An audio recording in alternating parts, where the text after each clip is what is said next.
વિશ્વની સૌથી ઝડપથી વિકસતી અર્થવ્યવસ્થા જો કોઈની હોય તો તે છે ભારતની.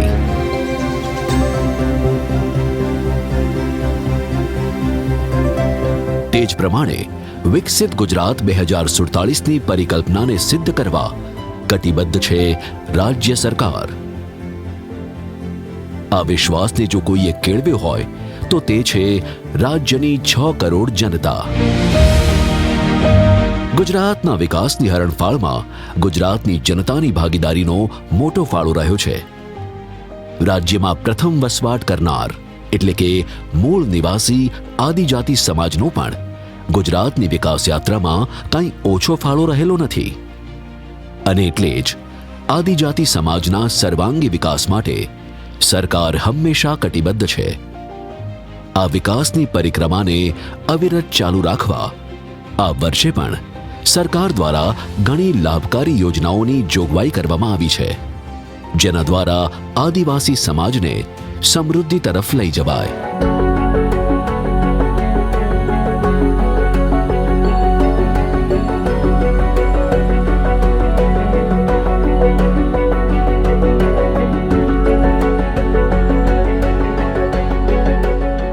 ભારતમાં પ્રાચીન સમયથી વસવાટ કરતા આદિવાસી લોકો પ્રકૃતિ સાથે સંતુલિત જીવન જીવતા જોવા મળે છે. આદિવાસીઓ મુખ્યત્વે જંગલો, પહાડો તેમજ છૂટાછવાયા વિસ્તારોમાં રહેવાનું પસંદ કરતા હોય છે. પરિવાર માટે હંમેશા સંઘર્ષ અને દિવસ રાત મહેનત કરીને ગુજરાન ચલાવતા જોવા મળે છે.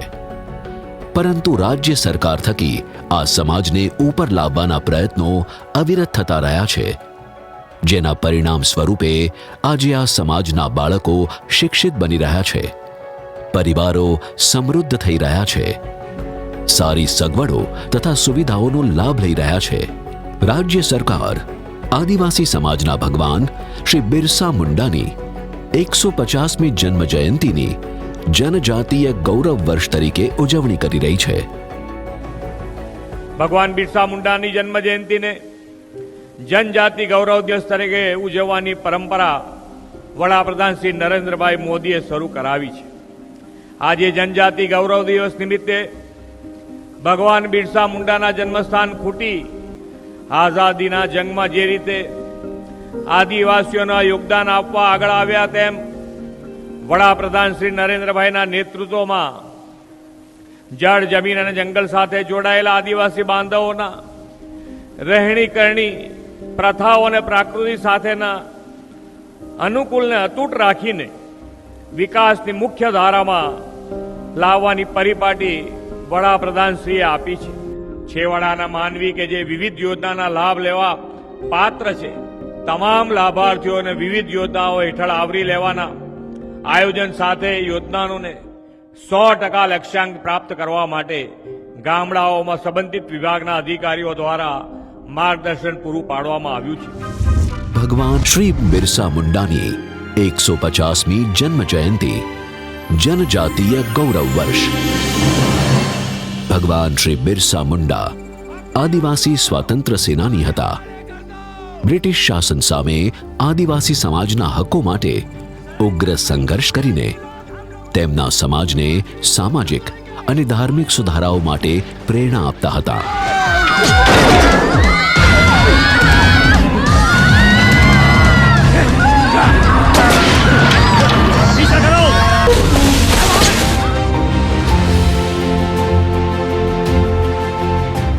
માત્ર 25 વર્ષની ઉંમરમાં ભગવાન બિરસા મુંડાએ આદિવાસી સમાજ માટે જે પણ કંઈ કર્યું, તેમના સંઘર્ષને આજે પણ યાદ કરીને સમાજના ઉત્થાન માટે રાજ્ય સરકાર પણ કટિબદ્ધ છે. અને એટલે જ ભગવાન શ્રી બિરસા મુંડાની જન્મ જયંતિના 150મા વર્ષને જનજાતીય ગૌરવ વર્ષ તરીકે ઉજવી રહ્યા છીએ, ત્યારે આદિજાતિના સર્વાંગી વિકાસ માટે ન્યૂ ગુજરાત પેટર્ન યોજના માટે ₹110 કરોડની જોગવાઈ કરીને રાજ્ય સરકારે આદિવાસીઓનો મોભો અકબંધ રાખ્યો છે. રાજ્ય સરકાર દ્વારા આદિજાતિ સમાજને ઘણી લાભદાયી યોજનાઓ થકી લાભ આપવામાં આવ્યો છે, જેમાં જોઈએ તો એસએસસીના વિદ્યાર્થીઓ માટે શિષ્યવૃત્તિ યોજના અંતર્ગત ₹74.83 કરોડ જેટલી માતબર રકમનો ખર્ચ કરી 1.32 કરોડ વિદ્યાર્થીઓને રાજ્ય સરકાર દ્વારા પ્રી મેટ્રિક શિષ્યવૃત્તિનો લાભ આપવામાં આવ્યો છે. ધોરણ 1 થી 8માં અભ્યાસ કરતા આદિજાતિના વિદ્યાર્થીઓને ગણવેશ સહાય પેટે ₹67.1 કરોડના ખર્ચે 1.27 કરોડ વિદ્યાર્થીઓને આવરી લેવામાં આવ્યા છે. છેલ્લા 10 વર્ષમાં પોસ્ટ મેટ્રિક શિષ્યવૃત્તિ યોજના હેઠળ ₹509.41 કરોડના ખર્ચે કુલ 75,000 વિદ્યાર્થીઓને શિષ્યવૃત્તિનો લાભ આપવામાં આવ્યો છે. અનુસૂચિત જનજાતિના વિદ્યાર્થીઓમાં શિક્ષણના પ્રમાણમાં વધારો કરવા અને શાળા છોડવાના દરમાં ઘટાડો કરવાના હેતુથી માધ્યમિક શાળાઓની સગવડ હોય તેવા સ્થળોએ સ્વૈચ્છિક સંસ્થાઓ દ્વારા ગ્રાન્ટ ઇન એડના ધોરણે છાત્રાલયો ચલાવવામાં આવી રહ્યા છે, જેમાં અનુસૂચિત જનજાતિના વિદ્યાર્થીઓને રહેવા જમવા સાથેની તમામ સુવિધાઓ પૂરી પાડવામાં આવે છે. ધોરણ 10 પાસ કરીને 11 ધોરણમાં અભ્યાસ કરવા અહીંયા અનેરા સ્કૂલમાં આવી છું. અમને સારા શિક્ષકો તથા અમને સારી બહેનો પણ મળે છે. હું હોસ્ટેલમાં રહું છું અને હોસ્ટેલમાં ખાવા પીવાની અને રહેવાની સગવડો પણ સારી છે અને અમને હોસ્ટેલમાં રહેવાનું ખૂબ જ ગમે છે. હું 12 પાસ કર્યા પછી IPS બનવા માંગુ છું અને દેશની સેવા કરવા પણ માંગુ છું. વિનય મંદિર અનેરામાં 11મા ધોરણમાં અભ્યાસ કરી 12મું પૂરું કરીને મારી IPS બનવાની ઈચ્છાથી હું અહીંયા અભ્યાસ કરવા આવી છું. મને અહીંયા સારી સગવડો મળે છે, અહીંયા સારા શિક્ષકો મળે છે, અહીંયા સારી સગવડો મળે છે. મારે આગળ ભણવાની ઈચ્છા છે, તેથી હું આગળ ભણીને નોકરી કરવા માંગુ છું.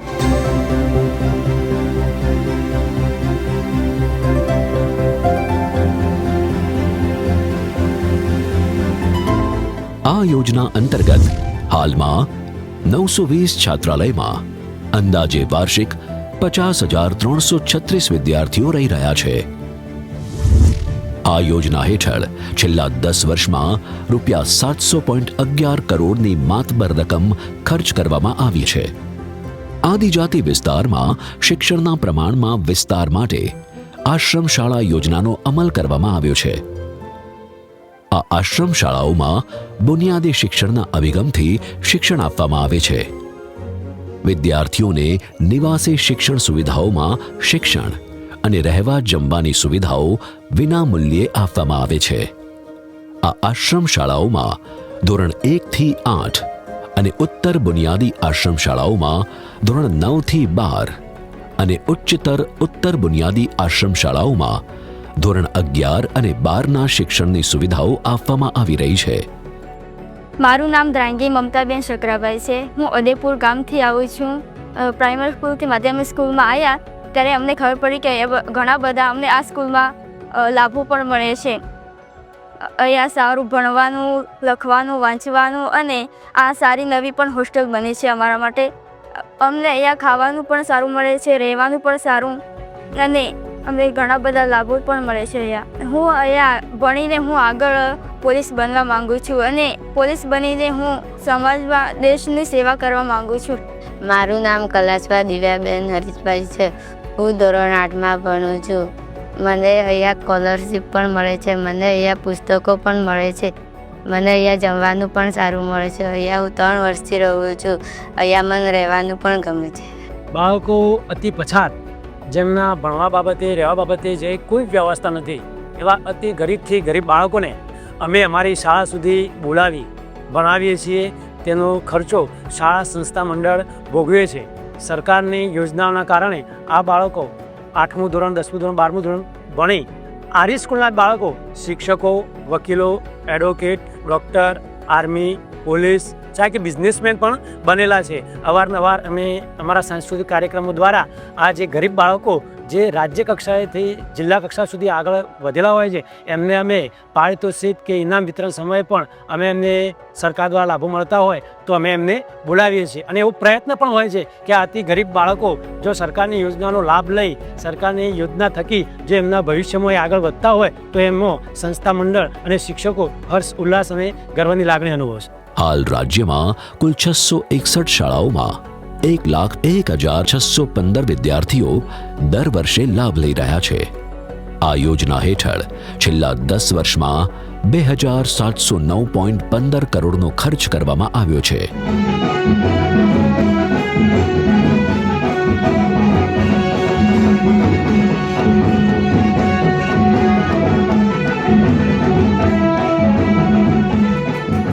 આદિજાતિની કન્યાઓના લગ્ન પ્રસંગે ખર્ચ ઘટાડવા અને નાની ઉંમરે લગ્ન થતા અટકાવવા માટે કુંવરબાઈ મામેરુ યોજના હેઠળ પ્રોત્સાહન રૂપી આર્થિક સહાય આપવામાં આવે છે.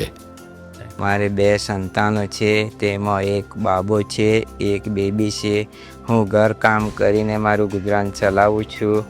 તેમાં મારે ખેતીમાં જમીન ઓછી હોવાથી બધું ઘરના વ્યવહારો પૂરા થતા નથી. મારી બેબીનું લગ્ન ધામધૂમથી ઉજવવા માટે પૈસાની જરૂરિયાત હોવાથી સરપંચશ્રીને જાણ મળતા કુંવરબાઈના મામેરા વિશે ફોર્મ ભરવા વિશે માહિતી મળતા મેં ફોર્મ ભરેલ.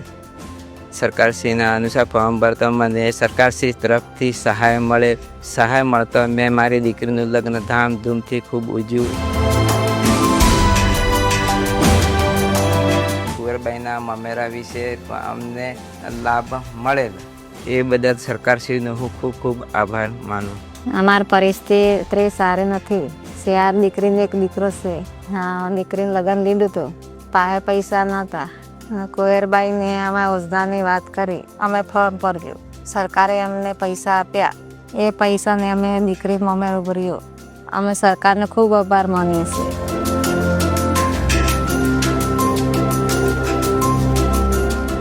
આ યોજના હેઠળ છેલ્લા 10 વર્ષમાં રૂપિયા 63.30 કરોડનો ખર્ચ કરીને કુલ 57,346 લાભાર્થીઓને લાભ આપવામાં આવ્યો છે. બોર્ડર વિલેજ યોજના અંતર્ગત રાજ્યના સરહદી ગામના લોકોને પાયાની સુવિધા જેમ કે આવાસ, વીજળી, પાણી, શિક્ષણ, રસ્તા, આરોગ્ય અને આર્થિક ઉત્કર્ષ એટલે કે આજીવિકા પૂરી પાડવી અને તેમના સર્વાંગી વિકાસ માટે આ યોજના ગુજરાત રાજ્યના 11 સરહદી જિલ્લાઓમાં કાર્યરત છે. અમે ખેતરની અંદર છાપરું બોધીને રહેતા હતા. પછી સરકારની યોજના સાંભળી ને અમે ફોર્મ ભરી ને મૂકું અરજી આપી એટલે અમને બોર્ડરવિલ યોજનાની સહાય સરકારે ફાળવી એટલે અમારું મકાન તૈયાર થયું. 1,20,000 રૂપિયા સહાય મળી છે. સરકારનો આભાર માનું છું. આ યોજનામાં 2014-15 થી વર્ષ 2023-24 સુધીમાં રૂપિયા 638.75 કરોડનો ખર્ચ કરીને 7,744 વિકાસના કામો કરવામાં આવ્યા છે. સંકલિત ડેરી વિકાસ યોજના અંતર્ગત રૂપિયા 241.54 કરોડના ખર્ચે કુલ 1.77 લાખ લાભાર્થીઓને યોજનાનો લાભ આપવામાં આવ્યો છે. સ્વરોજગારી યોજના હેઠળ છેલ્લા 10 વર્ષમાં રૂપિયા 49.66 કરોડના ખર્ચે કુલ 1,750 લાભાર્થીઓને લાભ આપવામાં આવ્યો છે. વિદેશ અભ્યાસ યોજના હેઠળ છેલ્લા 10 વર્ષમાં રૂપિયા 32.38 કરોડના ખર્ચે કુલ 244 લાભાર્થીઓને લાભ આપવામાં આવ્યો છે. આ વર્ષે પણ આદિજાતિ વિકાસ માટે કુલ રૂપિયા 5,120 કરોડની જોગવાઈ કરવામાં આવી છે. અંત્યોદયની વિચારધારાને ભરેલી સરકાર વનબંધુઓના સર્વાંગી વિકાસ માટે સતત કાર્યશીલ રહી છે.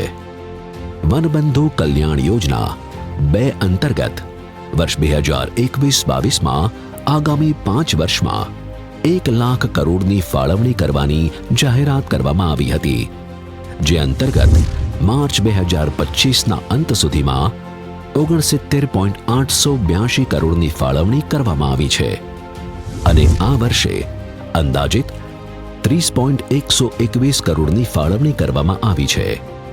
આ સાથે રૂપિયા 1 લાખ કરોડનો સરકારનો લક્ષ્યાંક સિદ્ધ થયો છે.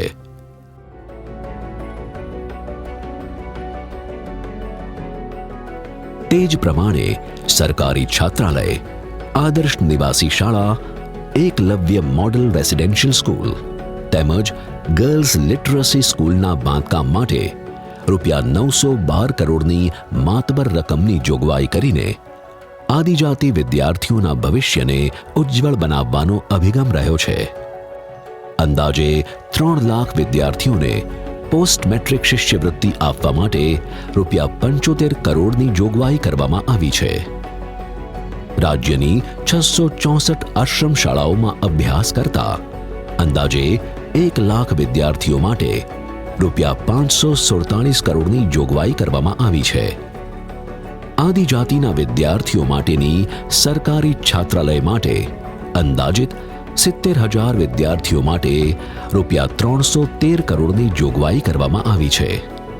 આ સંસ્થા તરફથી અમને સુવિધાઓ આપવામાં આવે છે, જેમ કે સાબુ, ચોપડા, સ્કૂલ ડ્રેસ, કોપરેલ, પથારી પાગરણ વગેરે વસ્તુઓ આપવામાં આવે છે. તેમજ પૌષ્ટિક આહાર આપવામાં આવે છે.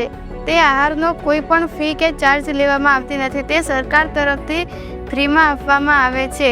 મારા પપ્પા મને ભણાવી શકે તેમ ન હતા. આદર્શ નિવાસીની પરીક્ષા જાહેરાત પડી હતી. આ પરીક્ષામાં મને ભાગ લીધો હતો. આ પરીક્ષામાં હું પાસ થઈ હતી. આ પરીક્ષા પાસ થયા પછી હું આ શાળામાં અને આ હોસ્ટેલમાં આવી. સ્કૂલમાં ઘણા સ્ટાફ છે, અમને ખૂબ સારા લાગે છે. અમને કોઈ પ્રશ્નનો જવાબ ના આવડતો હોય તો અમે શિક્ષકને પૂછવા જઈએ છીએ કે આ પ્રશ્નનો જવાબ કેમ આવે. તે પછી અમને તેનું માર્ગદર્શન આપે છે. અમારામાં મહેનત, આત્મવિશ્વાસ, સકારાત્મક, સાતત્ય જેવા ગુણો ના હોય તો તે ગુણો આવે છે. શિક્ષક અમને પ્રોજેક્ટરમાં અમને ભણાવે છે. આ શાળામાંથી મને ઘણો બધો લાભ થાય છે. આ શાળામાં 10માનું 100% રિઝલ્ટ આવે છે. આ શાળામાંથી હું કંઈક ને કંઈક તો માર્ગદર્શન લઈને જાય. હું ધોરણ 9માં આદર્શ નિવાસી શાળા મિશ્ર પોશીનામાં અભ્યાસ કરું છું. અમને શાળામાંથી પાઠ્યપુસ્તકો, નોટબુક્સ, સ્વાધ્યાય પોથીઓ, કંપાસ બોક્સ, કલર બોક્સ વગેરે સ્ટેશનરી વસ્તુઓ વિનામૂલ્યે આપવામાં આવે છે. આ ઉપરાંત યુનિફોર્મ, સ્પોર્ટ ડ્રેસ તથા બૂટ મોજા આપવામાં આવે છે. તથા દર મહિને શાળામાંથી ખોપરેલ તેલ, નહાવા ધોવાના સાબુ આપવામાં આવે છે. અમને અહીં છાત્રાલયમાં રહેવાની અને અભ્યાસ કરવાની ખૂબ જ મજા આવે છે. અમારા આચાર્યશ્રી શાળા કે છાત્રાલયમાં કોઈ પણ પ્રશ્ન હોય તો તેનું તાત્કાલિક નિરાકરણ લાવે છે. તે જ પ્રમાણે દૂધ સંજીવની યોજના અંતર્ગત રૂપિયા 233 કરોડ અને પ્રી મેટ્રિકના 13 લાખ વિદ્યાર્થીઓ માટેની શિષ્યવૃત્તિ પેટે રૂપિયા 160 કરોડ, ધોરણ 1 થી 8માં ભણતા 16 લાખ વિદ્યાર્થીઓ માટે ગણવેશ સહાય પેટે રૂપિયા 108 કરોડ, ધોરણ 9માં ભણતા 33,000 આદિજાતિ વિદ્યાર્થીઓને વિનામૂલ્યે સાયકલ પેટે રૂપિયા 15 કરોડની જોગવાઈ કરવામાં આવી છે. આદિજાતિ સમાજના આર્થિક ઉત્કર્ષ માટે પણ રાજ્ય સરકાર ચિંતા કરી રહી છે અને માટે જ મુખ્યમંત્રી આદિમ જૂથ અને હળપતિ સર્વાંગી ઉત્કર્ષ યોજના માટે રૂપિયા 125 કરોડની જોગવાઈ કરી, જેના પગલે સમાજમાં હર્ષની લાગણી જોવા મળી છે.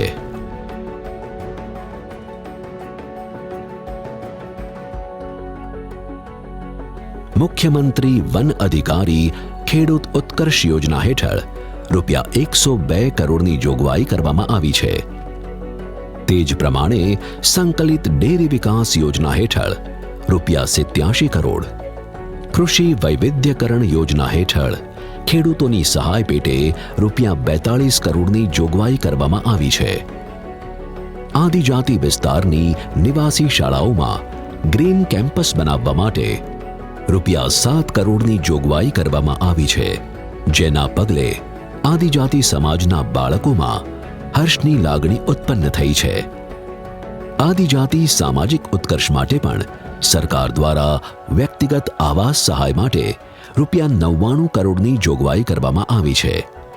આદિજાતિના યુવાન યુવતીઓ માટે સરકાર દ્વારા આર્થિક સહાય મળી રહે તે હેતુથી રૂપિયા 74 કરોડની જોગવાઈ કરીને स्वरोजगारीना द्वार खोली नाख्या है. कोई आदिवासी जिला ऐसा नहीं होगा कि 1857 से लेकर के अब आजादी आने तक आदिवासियों ने जंग न की हो, बलिदान न दिया. आजादी क्या होती है, गुलामी के खिलाफ जंग क्या होता है, उन्होंने अपने बलिदान से बता दिया था। लेकिन हमारी आने वाली पीढ़ियों को इस इतिहास से उतना परिचय नहीं। उनके पूरे इतिहास को समावेश करते हुए अलग अलग राज्यों में म्यूजियम बनाने की दिशा में सरकार काम करेगी, ताकि आने वाली पीढ़ियों को हमारे देश के लिए मर मिटने में आदिवासी कितने आगे थे उसका लाभ मिलेगा। આમ આદિજાતિ સમાજ માટે સરકાર દ્વારા ઘણી યોજનાઓ લાગુ કરીને સમાજને વિકસિત બનાવવામાં કોઈ કસર છોડવામાં આવી નથી।